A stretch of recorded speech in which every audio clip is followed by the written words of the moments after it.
বাড়িতে নিয়ে চলে গেছে। যাওয়ার পরে 1000 টাকা দিয়েছে, দিয়ে বলতে লাগলে আরো বল, তোর চাচিও কিন্তু এই কারবার করে, তবে যা করবি তাড়াতাড়ি কর, মাগরিবের ওয়াক্ত হয়ে যাচ্ছে, আমি জামাত ধরবো। আসরের নামাজ পড়ে আসে, দাদনে টাকা লাগায়া মাগরিবের নামাজ জামাতে ধরতে যায়।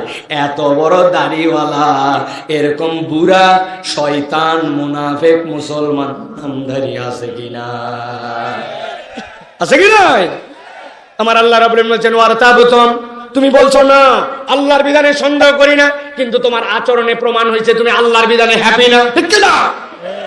সাবধান হন, সাবধান হন, সাবধান হন। বলছে দাড়ি রাখো না কেন? আমি স্মার্ট লাগে। বুঝেন বুঝেন, ভালো করে বোঝেন। বলে হুজুর খালি কথায় কথায় দাড়ি আনেন কেন, আর কোনো আমল নাই? বলার কারণ আছে, আপনাদের এলাকায় সব সময় পাগড়ি পরে, মাথায় রুমাল দেয়, এরকম কোন লোক আছে ভাই? জুব্বাও পরে আছে না ভাই? ওই মুরব্বী ওসিয়ত করে গেছে, বাবা আমি যখন মরে যাব, কবরে যাওয়ার সময় আমাকে পাগড়ি, জুব্বা আর রুমাল দিয়া কবরে দিবে, আপনারা দিবেন কেন? কি সমস্যা?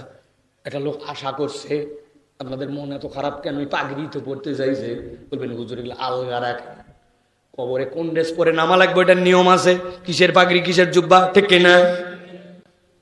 এটা বোঝানোর জন্য বললাম, আপনার দুনিয়াতে যত সুন্নাত সবগুলা দুনিয়াতে রয়ে যাবি। কবরে আপনি গেছেন, যাওয়ার পরে প্রশ্ন হবে একটা, মান নাবিয়ুকা, তোমার নবীকে? আরেকটা রিওয়ায়াতের মধ্যে আছে মা হাযার রাজুলুল্লাযী বুইসা ফী কবরি, তাকায় দেখতো এই মানুষটাকে কবরে দেওয়া হয়েছে, ওনাকে চিনতে পারো নাকি?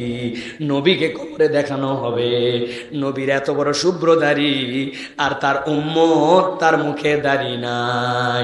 আপনি বলেন তো, নবীকে না চিনতে পারলে কবরে আপনার বাঁচার কায়দা আছে?